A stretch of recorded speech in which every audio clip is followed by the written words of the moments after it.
যালামনা আনফুসানা, হে আমার রব, আমি আমার নিজের নফসের উপরে জুলুম করছি। ও আমার যুবক ভাইরা, ও বনি আদমেরা, ও আদমের সন্তানেরা, বাবাই যদি 350 বছর এই দোয়া করে আল্লাহর কাছে কান্নাকাটি কইরা আরাফার ময়দানে আমার আল্লাহ বাবা এবং মায়ের সাক্ষাৎ ঘটাইতে পারে, বাবা এবং মায়ের সাক্ষাৎ মিলাইতে পারে, কেন আল্লাহ তোমারে আমারে মাফ করবে না?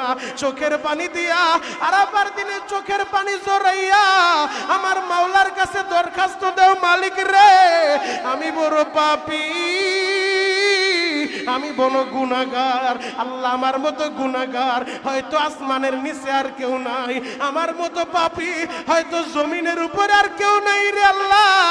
ও আল্লাহ, আমি পাপ করে, অন্যায় করে, অপরাধ করে আল্লাহ আরাফার দিনে জুমার নামাজের পূর্ব মুহূর্তে আমি তোমার কাছে দরখাস্ত দিলাম রে মালিক, আমারে ফিরা দিও না, আমারে তাড়া দিও না।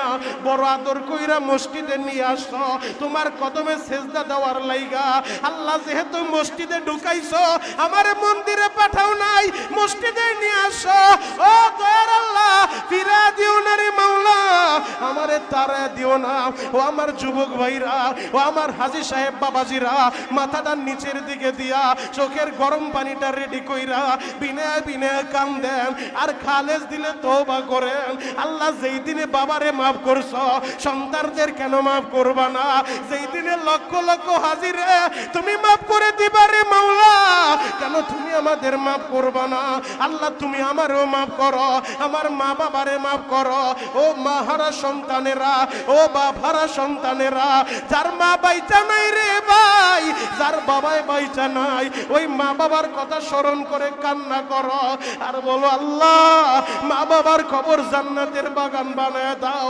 এই ঈদের ছুটিতে কত মানুষ গ্রামের বাড়িতে রওনা দিল, আহারে প্রতিদিন কত গাড়ি অ্যাক্সিডেন্ট কইরা কত যুবক মারা যাচ্ছে। কয়েকদিন আগে একজন প্রবাসী, সেও তো গাড়ি অ্যাক্সিডেন্ট কইরা দুনিয়া থেকে বিদায় নিল। এখন মা ঘরের দিকে তাকায় আর কান্দে। ও কলিজার টুকরা সন্তান, এত সুন্দর বাড়ি বানাইয়া কোন কবরে তুই